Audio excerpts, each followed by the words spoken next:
Welcome to the Wagging Tails podcast. This podcast is brought to you by Noble Canine behavioural specialists and dog trainers. We provide global online consultations and training, as well as physical training and behavioural rehabilitation within Singapore.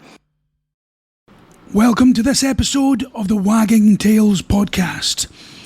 On this podcast, we're going to be talking about something which is very relevant for a lot of people all over the world this month of December coming into January. And that is our dogs during the festive season. Now, there's a lot of challenges which can come up during the festive season with regards to our dogs. There's a lot of things that we need to consider for our dogs during this time.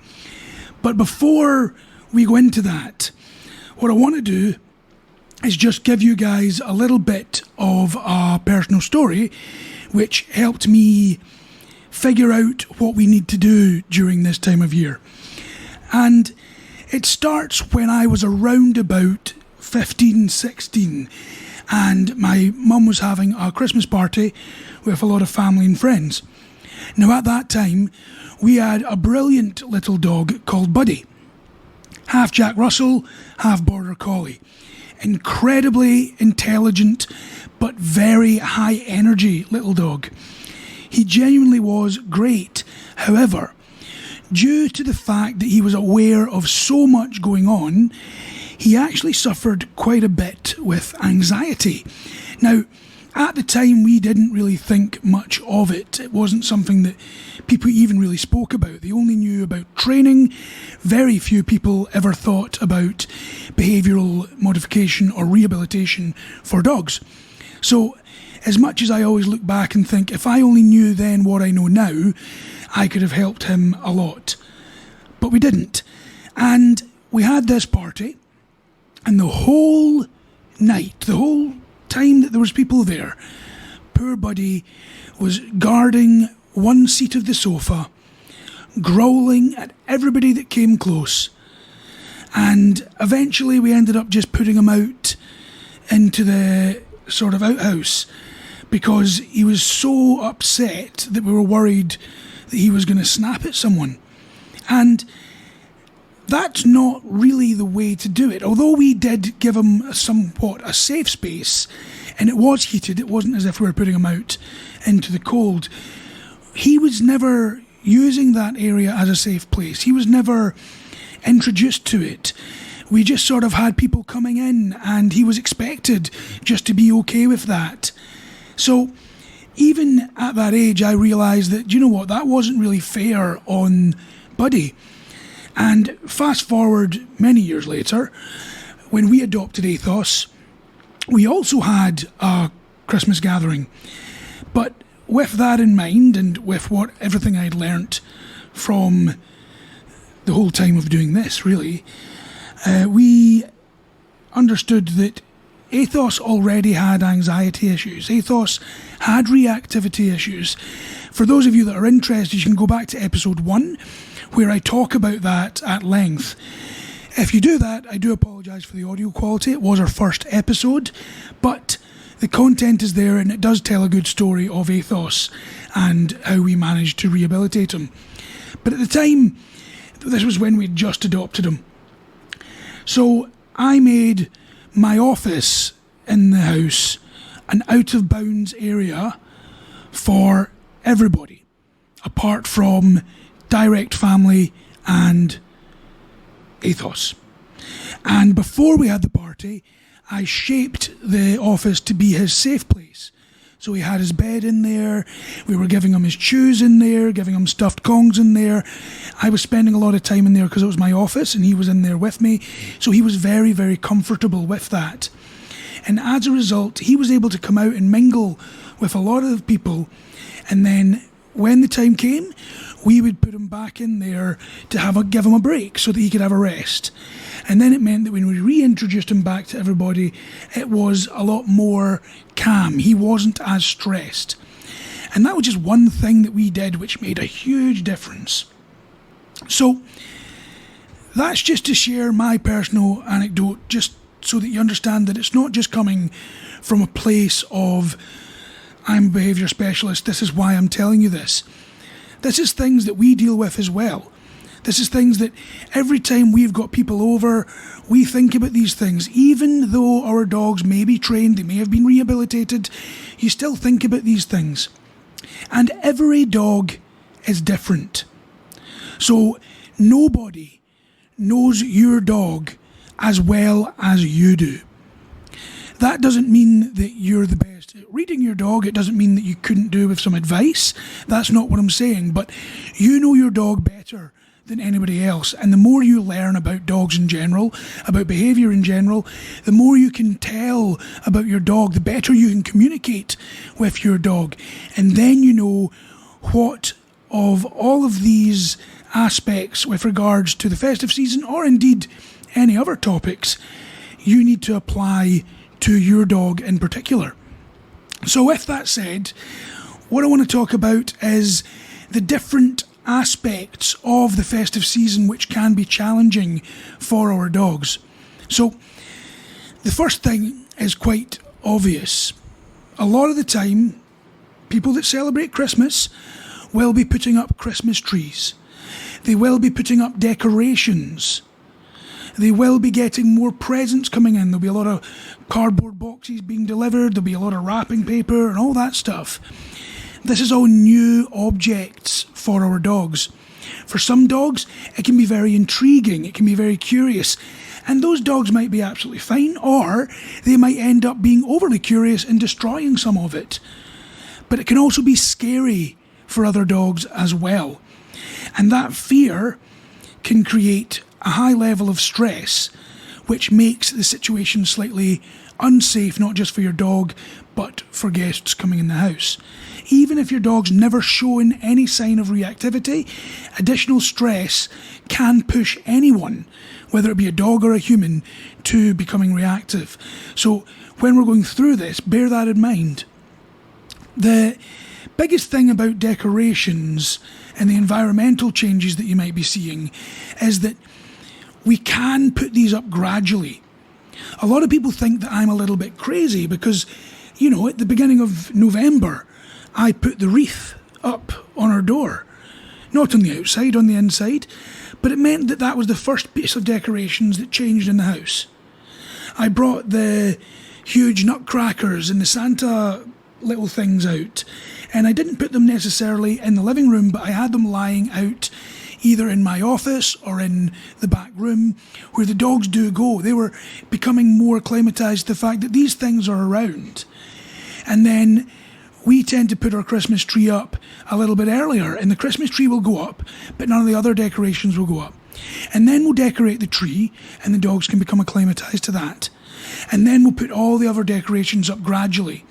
And it means that instead of just one day, bang, all of this is now all over the house, which can be very daunting, very scary, or indeed create curiosity, which can manifest in destructive tendencies. That doesn't happen because we've done it gradually. So that's generally how I like to tackle these things. Now, I do understand that my boys, and we will talk about this later on in the podcast, my boys have been trained, so I'm able to get them not to grab any of the decorations. But if you are not convinced that you're going to be able to do that with your dog, what I would suggest is keeping decorations out of reach.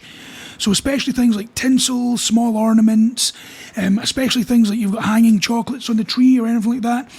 Make sure that you strategically decorate the tree, maybe have it raised off the ground so that you don't have to worry about these things. Always remember that we're setting our dogs up for success. If our dogs get hold of anything, well, that's because we've not done enough to make sure that they don't get hold of it. It's just that simple.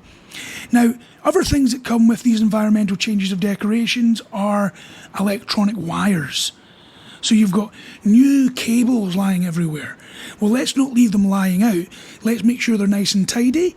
Maybe you put them in to some of these temporary conduits, or you keep them out of reach so that no dog is tempted to chew on them or anything like that. Now, I understand not every dog's going to do that. But if you have a dog that could potentially do it, it's worth being aware that you need to do something about it. Then you've got to think about the noise and the activity. So you tend to have increased noise in the house. If you're anything like us, you start to have Christmas music playing in the background a lot of the time. Now, for many dogs, that can be very new. For our dogs, we play music in the background in our house quite a lot. So normally there's something playing just because, well, we like music. And during Christmas time, that becomes Christmas music.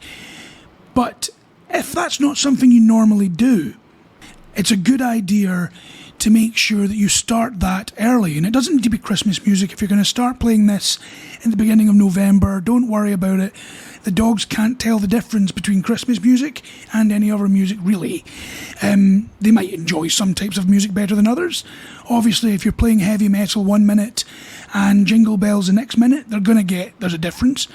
But generally, if you're just playing melodic music at a low volume level for a good duration of time and gradually build up that volume, by the time Christmas comes and you're playing louder music, that's not going to be as impactful. It's about introducing them to this gradually. You've also got a lot more foot traffic, a lot more deliveries. You could end up having a lot more celebrations where you're going to have a lot more loud situations in the house. This is very important, that you are aware that this could cause stress to your dog. And some dogs love people, and that's great. But even the dogs that do, if you have a party that's going to last 4, 5, 6 hours, that's a long time for anyone to be sociable. Now, small admittance here, if you ask me to be continuously sociable for 6 hours at a party, I will struggle with that, genuinely. And it means that my stress levels may start to rise. So even when I'm at parties, I will sometimes slip away for a breath of fresh air just to get away from it for a little bit and calm down a little bit. Not because I'm stressed and anxious, but just because I prefer slightly more quieter events. It's just the way I am. And your dogs are going to be very similar to that. No jokes about me comparing myself to a dog there, please. But this is why we want to highlight one of the biggest parts about this. And I mentioned it with regards to Buddy and with regards to Athos. This is creating a safe space, a quiet space. Now, in the moment, you can start doing this with white noise or soft music to mask out those party sounds, but that's in the moment. We want to be preparing for this. So if you're able to, have that space set aside for your dog. In this house that we're in now, our boys actually are in the master bedroom because it's big enough that we can have all three of them in there without disturbing our space. And it means that at night they go in there, they all sleep at the other side of the room on their beds. And it means that when we do have gatherings, the boys can go in there and relax when they want to. Or if I see that they've been socialising for a long time and they're starting to get overexcited or a little bit nervous or anxious, I'll put them in there for a good 15-20 minutes just to let them calm down, and I'll give them a bone or a Kong or whatever else. And having that space set up is incredibly beneficial. And if you're like me, it also gives you an excuse to go in there and chill out for a little bit. Because you'll be like, oh, I've got to go and check on the dogs and make sure they're okay. And it gives you a good excuse to leave the party for a little while. I'm not actually antisocial. I like spending time with my dogs more than most people, to be honest. So that safe place is going to be incredibly important. So think about that. Have a think about where you can put that in your house. Is out of the way. Don't make the mistake of putting it in direct line of foot traffic. So don't put it between the bathroom and the living room, or don't put it in the kitchen where people are going to want to be going in there, because the best parties are always in the kitchen. So if you do that, that's not going to be a very good safe place for your dog. Okay, so then we move on to the routine disruption. When the festive season rolls around, people take time off of work, so there's more people in the house. Children are off school, so there's more people, a lot more noise, and a lot more novelty in the house than usual. As I said earlier, you've got a lot more activity with deliveries and things like that. All of this disrupts your dog's routine. So what you can do to help that is do your best to stick to their routine. If you're off work and you normally walk your dog at 6 a.m, trust me when I tell you, I know lie-ins are great, but it's beneficial for you to get up and walk your dog at 6 a.m. You can always go back to bed, because I guarantee your dog will. Every day you go to work, there's a high chance your dog goes back to bed.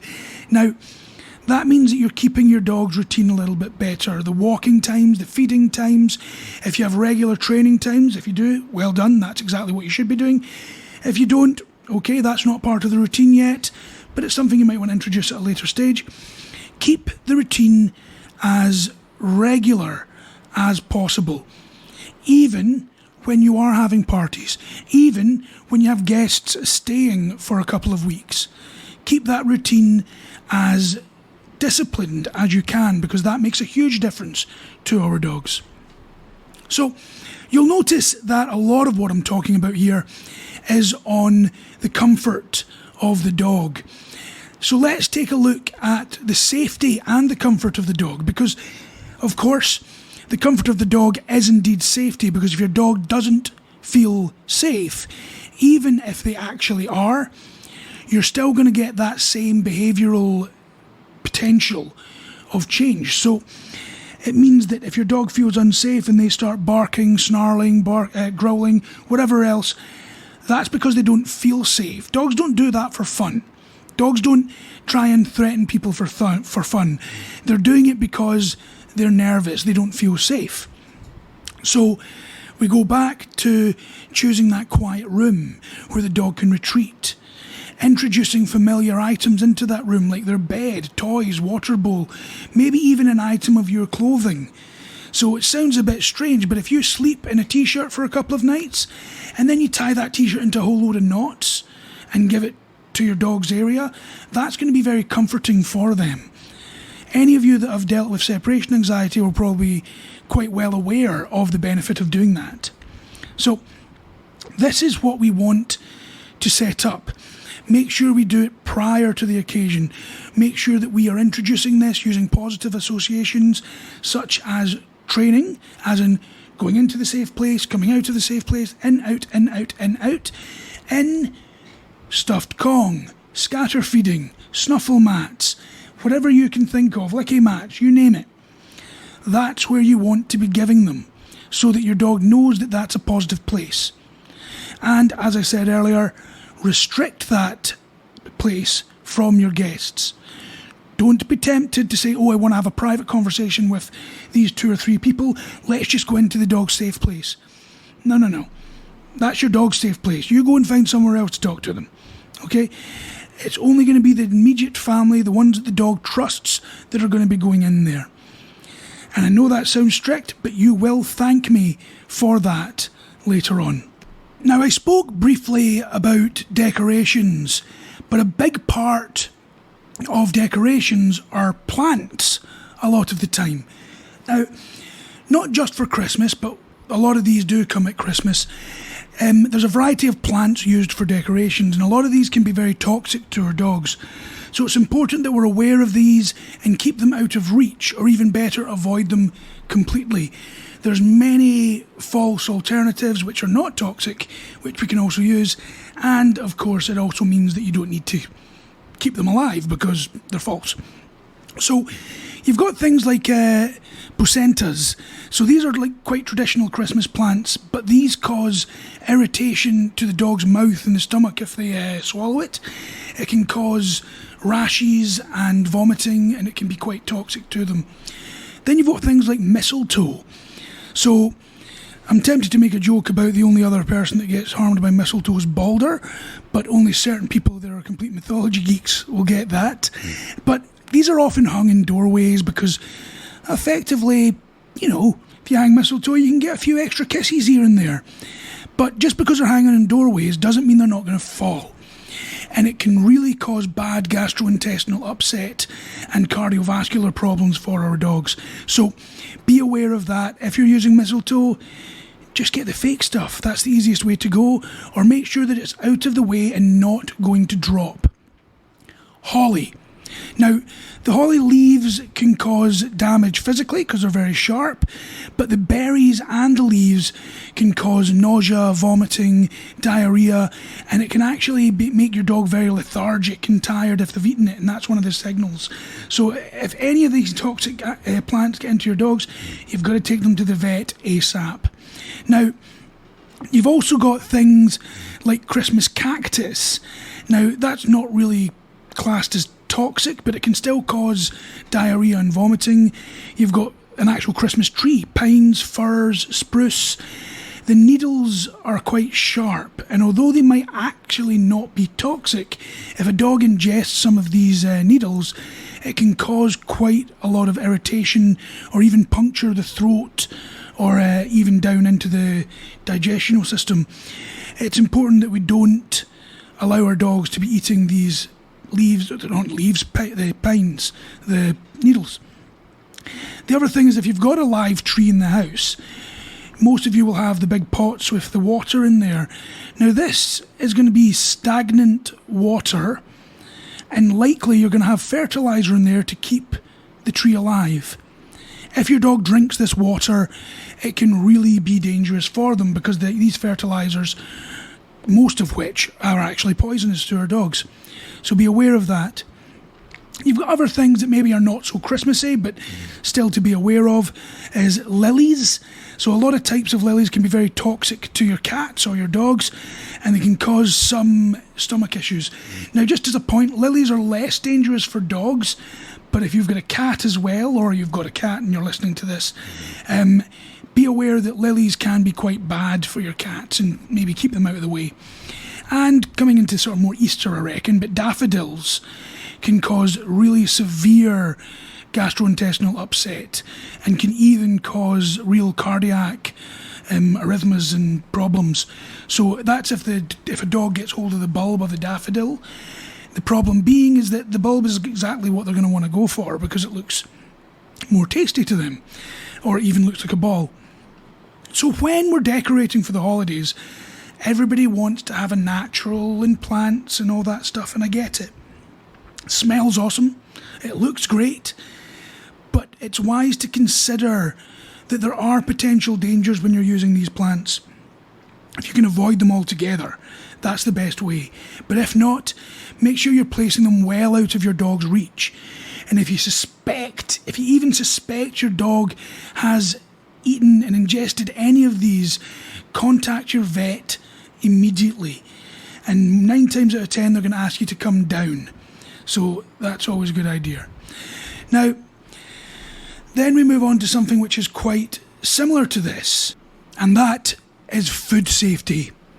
Now, a lot of people are very aware of the common ones like chocolate, grapes, onions and things like that, but there's a lot more to it than that. During the Christmas season or during Thanksgiving or a lot of these different holidays, we as humans enjoy a lot of different foods that we don't necessarily normally eat throughout the year.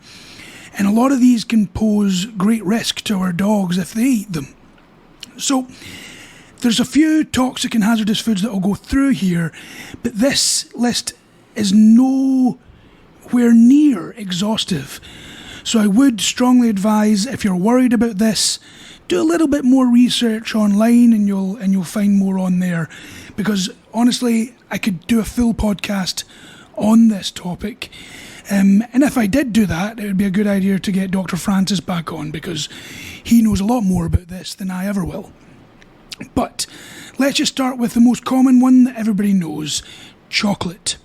Now, chocolate contains caffeine and it contains theobromine, which is toxic to dogs, and it can cause vomiting, diarrhea, rapid heart rate, restlessness, seizures, and it can, if it's pure chocolate, if it's very dark chocolate, it can actually kill our dogs.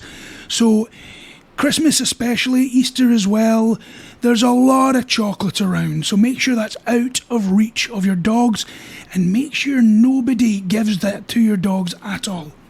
This is also why I'm not a fan of the chocolate for dogs, because if children see people giving chocolate for dogs, which is not real chocolate, they think that chocolate's okay to give the dogs, and it can cause a lot of problems. So this leads us on to xylitol. Now, this is a sweetener which is found in loads of sugar-free products like gum, baking goods, candies, the whole load of it. And if dogs ingest this, it can create a rapid insulin release, and it can lead to low blood pressure, sugars, seizures, liver failure, and again, even death. Now, on a side note, this is why when people are talking about using peanut butter for their dogs, historically all peanut butter was fine because they weren't using this sweetener xylitol. Now a lot of the peanut butters do. So if you're using peanut butter for your dogs, it's a good idea to get the organic ones. I know it's a little bit more expensive, but it's better than messing up your dog's digestive tract. Then you've got grapes and raisins, effectively the smallest things that could go wrong there. If you've got kids in the house, one thing I have no idea how this happens, but like the back of my car, for example, I've got no idea how there's so many raisins in the back there. I don't even remember giving my daughter that many raisins, but every time I clean out the car, there seems to be shitloads of raisins everywhere. Now, if they're dropping that much in the car, bear in mind that they're going to be doing that in the house as well. So if you've got kids around and they're eating raisins during Christmas, there's a high chance that there's going to be raisins basically scattered. So you want to make sure that your dog doesn't want to go for these, and you want to make sure that you're clearing that up as quickly as you can, because even in small amounts, grapes and raisins can cause kidney failure in your dogs. This next one is alcohol. This should be very, very obvious, but intoxication in dogs is not good. They do not deal with alcohol in the same way that we do. To be perfectly honest, we probably shouldn't be drinking it as much as we do, but coming from me, that's probably a little bit rich. But like it can in humans, it can result in vomiting, it can result in disorientation, high body temperature, restlessness, excessive panting, or in humans, excessive heavy breathing, muscle tremors and seizures. And if they have too much of it, it can cause much worse than that. Now, when I say this, you might be thinking, oh, well, you said like humans. Our bodies can deal with it a lot more effectively than our dogs can. A lot of the time, we've also been drinking, from the legal age of whichever country you're in. But realistically, we'll have been drinking for a little bit longer than we maybe should have, and our dogs don't. So it's like giving alcohol to a kid. It's not a good idea to let your dogs drink. I can't believe that I'm having to stress this so much, but the number of times I've been told, oh, I just gave my dog a beer and he vomited everywhere and had diarrhea for days. And I'm like, yeah, no shit, Sherlock, that's not a good idea. How about you don't give your dog a beer? Some dogs will be fine with it. That doesn't mean it's okay, because you never know when it's going to go the wrong way. And you can't get annoyed at your dog for having diarrhea for something that you gave them. Onions and garlic. Now, both onions and garlic, raw or cooked, can cause real damage to the red blood cells in our dogs, and that can lead to anemia. And they can also be toxic if your dog eats them in a large enough quantity. Things like macadamia nuts. Now, I understand that not all nuts are toxic. It used to be a case that everybody would say, oh, don't give your dogs nuts at all. I think one of the biggest risks of nuts is choking, But as far as I'm aware, macadamia nuts are toxic to dogs, and it can cause weaknesses in your dog's body, vomiting, tremors, and hyperthermia even. There's even situations where it's caused depression. So if you're not sure about which nuts are okay and which ones are not, just don't give them nuts. I'm pretty sure there's a lot of videos out there talking about this. Again, not to name drop too many times, but when we're talking about food, I would have a look at Dr. Francis's videos. He's got loads of videos on YouTube about this. You can find them. He is the man to listen to with regards to food. He's got a PhD in wildlife nutrition. That's the one I always go to when I'm curious about this kind of thing. The next one's cooked bones. Everybody thinks it's okay just to give your dogs any bones they like. Raw bones that are large enough are absolutely fine, but cooked bones can splinter. Now, not only can this cause choking, but it can cause real damage to the mouth, the throat, or the intestines in your dog. This is a real story. In our apartment 2 moves ago, or 1 move ago, one of our neighbours had this beautiful big golden retriever, absolutely gorgeous dog.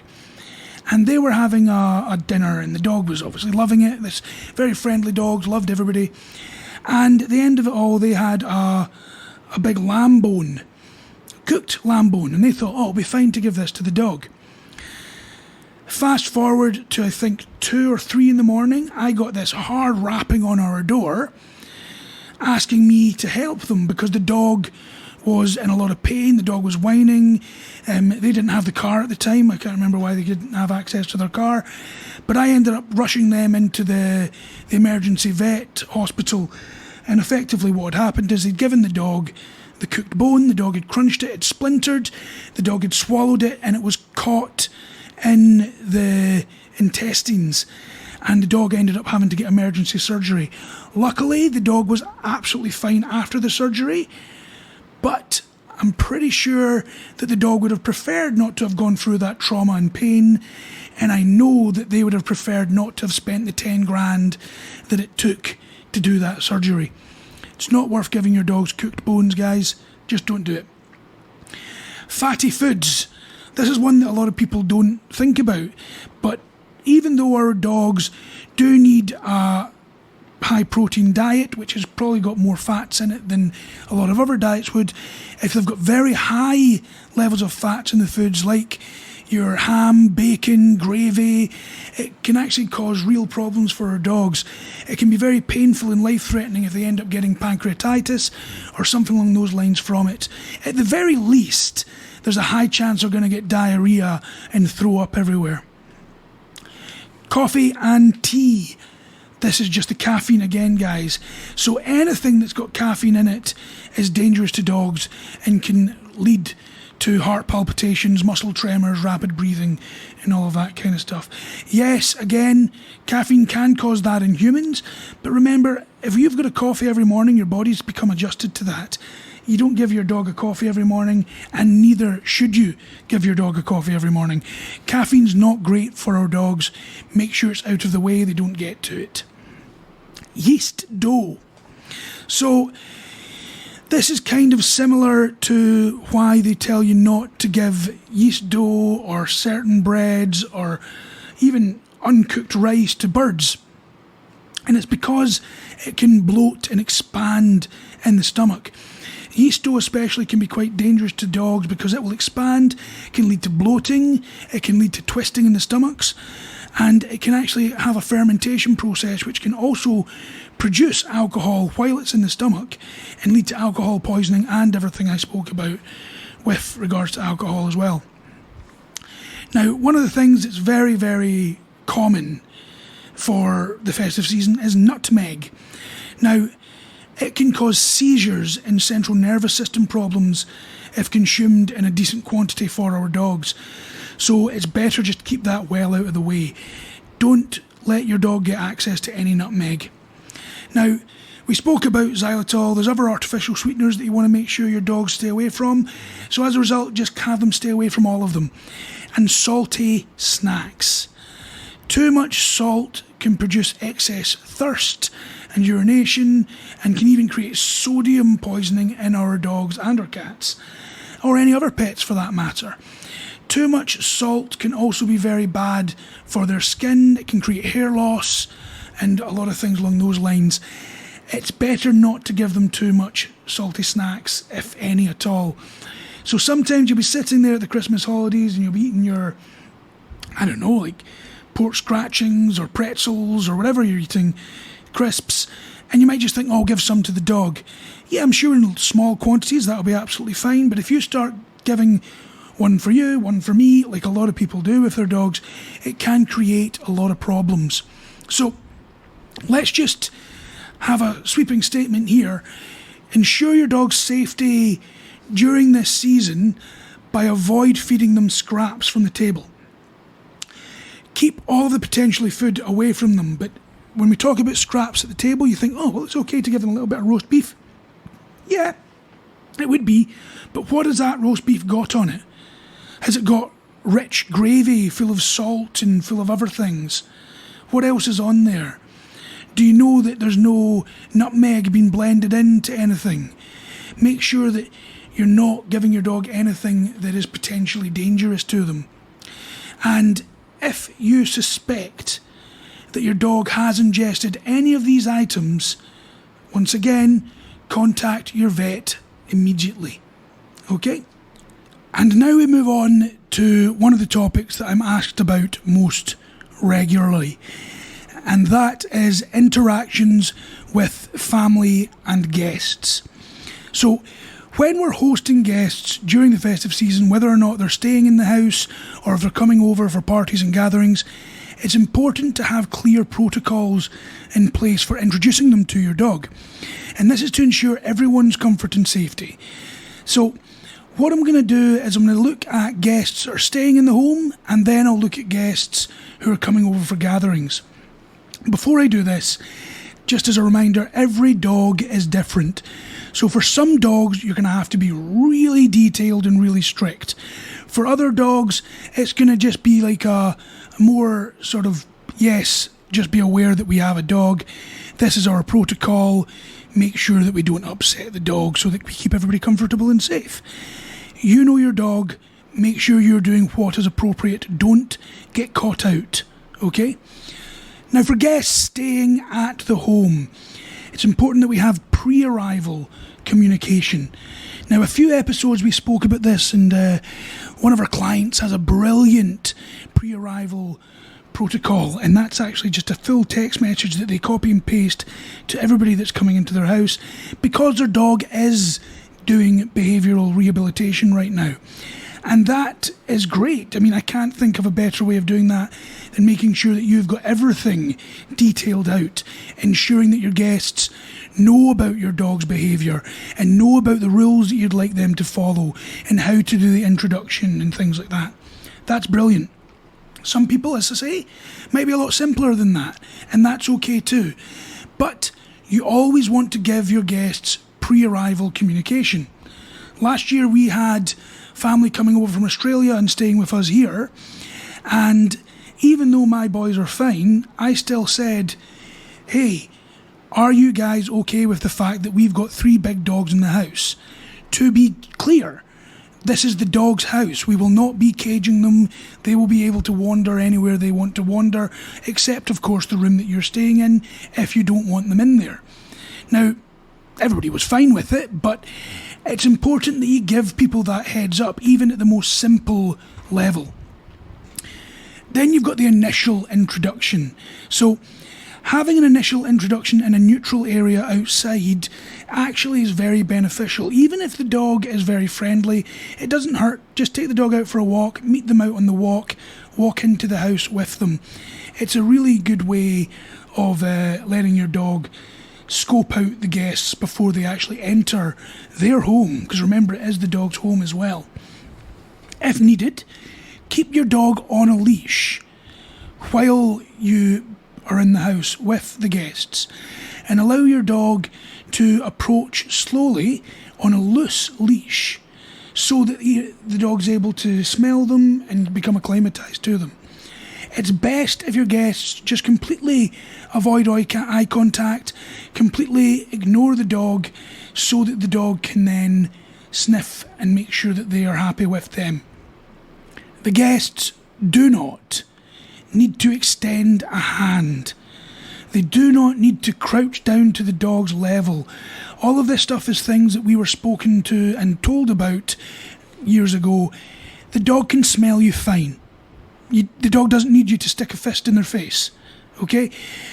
Dogs are used for scenting drugs, for doing man trailing. Dogs can smell COVID and cancer. They can literally smell the sweat on your skin from a distance. You certainly do not need to shove your hand in their face, and you don't need to crouch down to their level either. If you get on well with the dog and the introduction has gone well, by all means, then of course you can pet them and things like that if the dog is comfortable with it. But don't put yourself in a potentially dangerous situation where you're putting your face close to the dog's face, where you're putting your hand straight into the dog's mouth effectively. Don't be foolish about it. Let the dog come and introduce. If your dog is skittish, if your dog does have a history of reactivity, these introductions you're going to be adhering to the 3-second rule. Smell for 3 seconds, lure away with a toy or a treat. Now, I tend not to use play during these situations because if your dog is anxious or reactive, and reactive more likely, you don't want to be getting them overexcited in the moment because that can backfire. So it's all about calm, slow introductions at your dog's pace.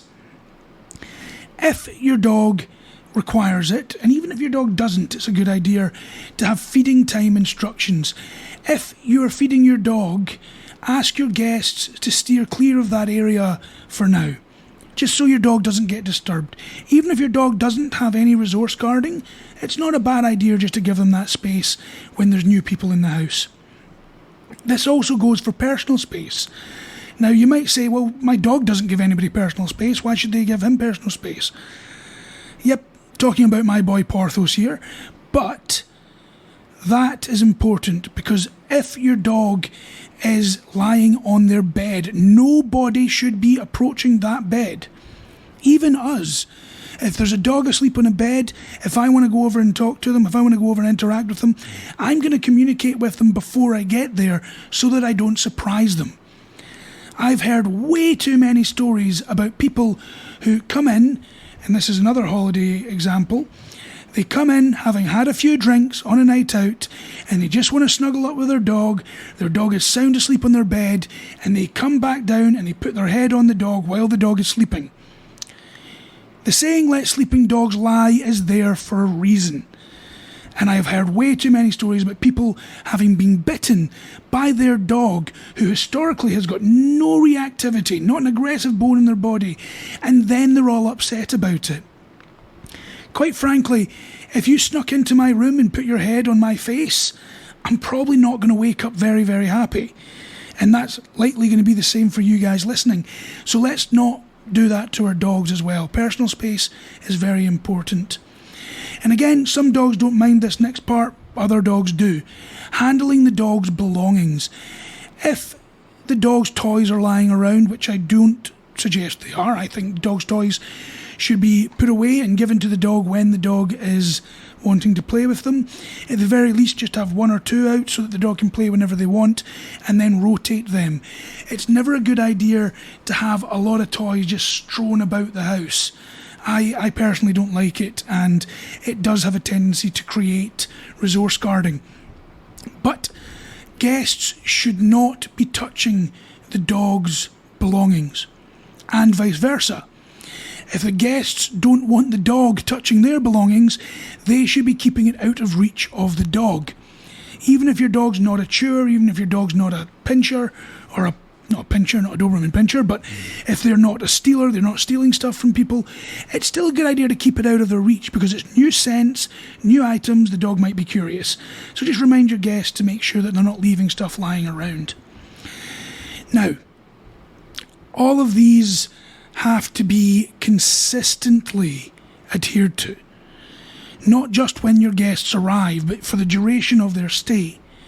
If you're having to say to them, Okay guys, the dog does not get fed scraps from the table. They have to adhere to that constantly. If your rule is like ours, the dogs are not allowed to be under the table or beside the table when we're eating. Guests should not be calling the dogs over during meal times. They shouldn't be encouraging it. Because of course the dog wants to be there, so if they're given permission by anyone, they're going to take that opportunity a lot of the time. So your guests need to be consistent and understand that the house rules are there for a reason. If your dog is showing signs of anxiety, we then go back to that safe place. If you've got guests staying in the house, then you've got to look at an actual safe place where your dog can retreat to and have time away. Okay, that is for guests that are staying with you. The last point about that is emergency protocols. Your guests should know who to call, what to do if there is an emergency situation, like the dog gets hold of something and starts choking, or gets hold of something that's toxic, like we just spoke about. Where to go, what to do, and also if anything bad happens, like the dog ends up biting somebody, how to respond, who to call, where to go. It's important that your guests have got this under wraps. It's kind of like when you stay at a hotel, they give you an emergency protocol. It's not a bad idea to do that with your guests staying with you either. For guests coming over for gatherings, again, pre-gathering communication. Let everybody know what the basic rules are for your dog. It's not going to be nearly as detailed as it is for people staying in the house, but it's important that they know how to interact with your dog when they arrive and what to do. You also want to be starting pre-gathering training. Make sure that you've got basic training commands down. If you don't, you may want to consider either having your dog sent to a family members or friends while you're having that gathering so that they're out of the way. You want to be able to have simple things like sit, stay, leave it, go to your bed, directional cues, things that means that you can keep your dog safe and comfortable and thus keep your guests safe and comfortable. So pre-gathering training, quite an important factor, one which is also neglected a lot of the time. So keep that in mind. Arrival strategies. So when you've got a lot of guests arriving, not the same as when you've got guests coming to stay. It's a good idea to have your guests coming in and your dog in a completely different room. That way, your dog's not getting this huge overwhelm of people entering the house all at once. The other room that your dog is in, you should hopefully have had that safe place that I keep talking about, but you want to be giving them something like a stuffed Kong, treats that are in a puzzle, or even a long-lasting chew, something that's going to keep them engaged for the time that your guests are arriving. Once everybody's in and they're settled in, you can bring your dog out to meet the guests. Some dogs will need to be on a leash, other dogs not so much. In an ideal world, if your dog is being calm and introducing themselves nicely, you can give your guests a treat to give the dog. If your dog's anxious, not so good around people, then you want to be the one giving your dog the treats for any calm interaction around new people. The next one's a big one, children and dogs. In fact, I'm going to put a pin in this one, and what I might do is we will discuss this one on the episode that we'll do on the 15th. So I'm going to split this into 2 episodes so that we can then look at this a little bit more deeply without ending up having a 2-hour episode. So children and dogs, I'll just touch on this very, very lightly because I'll have a lot more to say about this later on. Effectively ensure that all interactions between children and your dog or dogs are closely supervised. That should be a given, guys. Even with my boys, who I trust completely, are never left alone with my daughter. Because you do not know what kids are going to do. They're incredibly random. And if they do something which pushes a dog over their threshold, the kid's going to be the one that comes off worse. And then the dog is blamed. But actually, it's the adult's fault for leaving the kid alone with the dogs. And that's just the simple truth of it. So I will come back to that at more detail and how to have children and dogs interacting. What I'll probably do is I'll talk about this next episode, from a little bit more detailed point of view, from having your own kids during Christmas time, and actually having them opening presents and all that kind of stuff, and how to have that interaction, as well as guests coming over as well. Feeding rules, we spoke about this earlier on. Effectively, guests are not to feed the dog, and the guests shouldn't be eating the dog from the table, and they should keep their plates with their food and their glasses, which might have their drinks in them, out of reach. It should be kind of common sense, but it's always worth reminding. Always have that quiet zone set up. When you've got guests, allow your dog to interact with them for as long as your dog can cope easily. For some dogs, that might be 10 minutes at a time. For other dogs, it might be an hour at a time, and anywhere in between.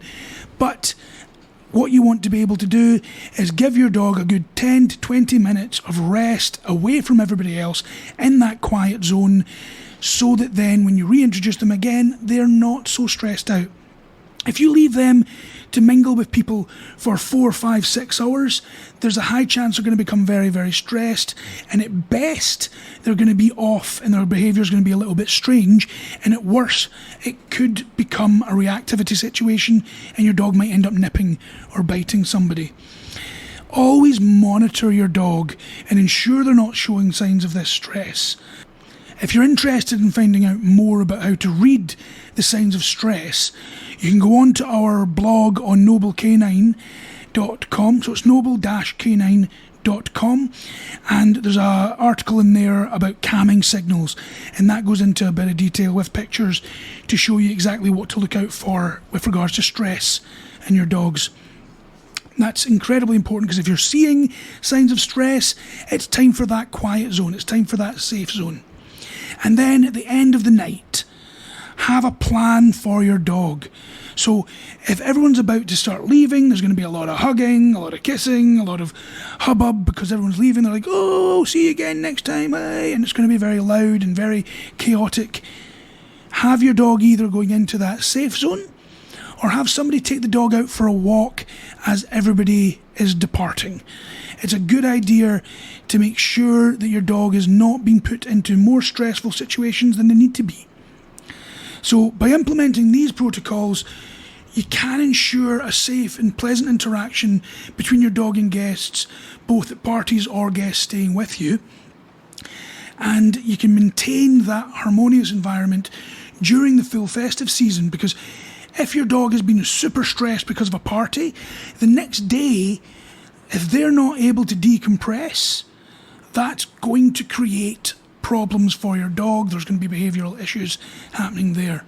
So, with all of that said, guys, I think I'm going to call this episode here, and on the 15th of December I'll do the next section.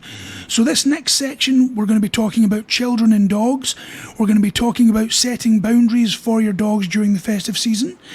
We're going to be talking about the behavioural challenges and what you can do as solutions to help those, such as stress and anxiety, overstimulation and excitement, what sort of training tips you can work on so that your dog is able to be more tolerant, so that your dog is able to feel safer and you're able to communicate what's required of them. We're also going to be talking about immediate management strategies, what you can do to help your dog with loud music, parties and other loud sounds such as fireworks that a lot of the time happen at New Year's. All of this stuff, we're going to be talking about how to manage all of that. We're also going to talk about what to do in preparation for next year, in preparation for the next festive seasons. So, talking about that, we're going to be talking about behavioural shaping and training that you can set up so that it's much, much easier the following year. We're going to talk about how you can reflect on this year so that you can improve the situation and the experience for the years to come. And then we're going to talk about how to create your festive season blueprint for your dog. Having something as simple as just a quickly written out document or a quickly written out piece of paper, effectively, just reminding you on what to do And that can make all the difference. So we'll talk about that on the next episode. I hope you found this episode useful. And if you have any questions at all regarding this, you can jump on our Wednesday session. So every single Wednesday at 8 p.m. Singapore time, we do an Ask Me Anything session on our Facebook page. That means that you can type into the comments anything at all, and we will do our best to answer those. So, hopefully, you'll be listening to the next episode for the rest of the advice on the festive season. If you do not, have a great holiday season, have a great Christmas if you celebrate it, and I will hopefully talk to you soon again. Cheers!